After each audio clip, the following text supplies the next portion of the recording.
Welcome to this technical guide on the Dyson SV10. We are Kelatos Informatica, specialists in technical repair. We collect your device from your doorstep, carry out a free diagnosis, and send you a quote before any repair.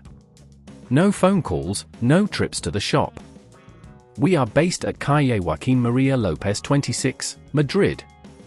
Convenient, transparent and professional. Link in the description. If your Dyson SV10 is making a strange noise, it could be a sign that the motor is failing or there's something lodged in the mechanism. Ignoring this symptom can lead to more serious damage, potentially resulting in a complete breakdown of your vacuum. It's important to address this issue promptly to ensure the longevity of your device. For this repair, you will need a Phillips screwdriver, a flathead screwdriver, a replacement motor for your Dyson SV10, and possibly some tweezers to remove any debris. Start by ensuring your device is turned off and unplugged. Use a Phillips screwdriver to remove the screws located on the back of the vacuum. Be careful not to strip the screws, as they can be quite tight. Once the screws are removed, gently pull apart the casing to expose the internals. The noisy component you're looking for is the motor, typically located near the bottom of the unit.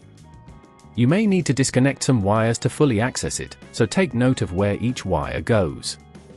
Carefully disconnect the wires, making sure to remember their positions for reassembly. If at this point you feel it's getting too tricky, remember that at Kelatos we collect your device from your door and return it fully repaired. Once the motor is free, take it out of the casing, and compare it with your new replacement motor to ensure they are identical.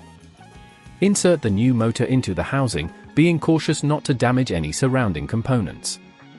Reconnect the wires exactly as they were before, ensuring they are secure and properly fitted. Before reassembling the casing, it's wise to check that everything is connected correctly and that there are no loose parts. Carefully replace the casing, ensuring all clips snap back into place, and reinsert the screws to secure it.